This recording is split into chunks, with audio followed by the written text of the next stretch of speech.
Hello doctor, ക്യാൻസറിന് നിരവധി ചികിത്സാ രീതികളുണ്ടല്ലോ. ഒരു ചികിത്സയും ആവശ്യമില്ലാത്ത ഏതെങ്കിലും ക്യാൻസർ ഉണ്ടോ?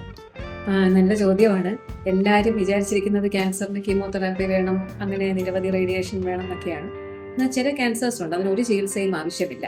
ഒരു എക്സാമ്പിൾ പറയാനാണെങ്കിൽ ഒരു തരം ബ്ലഡ് ക്യാൻസർ ആണ്, CLL എന്ന് പറയും, ക്രോണിക് ലിംഫോസൈറ്റിക് ലുക്കീമിയ.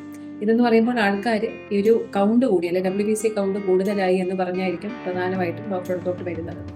ഈ CLL സിംറ്റംസ് ഉണ്ടെങ്കിൽ മാത്രം ചികിത്സ ചെയ്താൽ മതി. അതായത് സിംറ്റംസ് എന്ന് ഉദ്ദേശിച്ചത് അമിതമായ ക്ഷീണം, ഇടയ്ക്കിടയ്ക്ക് പനി വരിക, വെയിറ്റ് കുറയുക, അല്ലെങ്കിൽ ശരീരത്തിലെ കഴലകളൊക്കെ വലിപ്പം കൂടുതലായി വരിക, ഇങ്ങനെ അവസ്ഥ ഉണ്ടെങ്കിൽ മാത്രമേ ഈ CLL എന്നുള്ള ബ്ലഡ് ക്യാൻസറിനെ ചികിത്സിക്കേണ്ട ആവശ്യമുള്ളൂ. അല്ലെങ്കിൽ നമ്മൾ വെറുതെ ഫോളോ അപ്പിൽ വെക്കുകയാണ് ചെയ്യുന്നത്. മറ്റൊരു എക്സാമ്പിൾ പറയാനാണെങ്കിൽ ന്യൂറോ എൻഡോക്രൈൻ ട്യൂമർ എന്ന് പറഞ്ഞൊരു രോഗമുണ്ട്. അത് ഇപ്പം സ്റ്റേജ് 4 ആണെങ്കിൽ പോലും, അതായത് സ്പ്രെഡ് ആയ ഒരു അവസ്ഥയിലാണെങ്കിൽ പോലും സിംറ്റംസ് ഇല്ല എന്നുണ്ടെങ്കിൽ നമ്മൾ ചികിത്സിക്കേണ്ട ഒരു ആവശ്യവും വരുന്നില്ല. പിന്നെയുമുണ്ട് ലിംഫോമ, അതായത് കടലകളെ ബാധിക്കുന്ന ഒരു തരം ക്യാൻസറാണ് ഈ ലിംഫോമ എന്ന് പറയുന്നത്.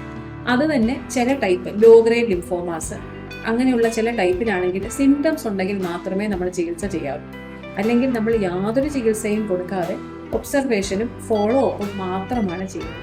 അപ്പോൾ എല്ലാ ക്യാൻസറിനും എല്ലാ ചികിത്സയും വേണമെന്നല്ല. ചില ക്യാൻസറിനെ ഒബ്സർവേഷൻ പോലും ചെയ്യുന്ന ചില ക്യാൻസേഴ്സും ഇപ്പോൾ പണ്ടേ ഉള്ളൊരു കാര്യം.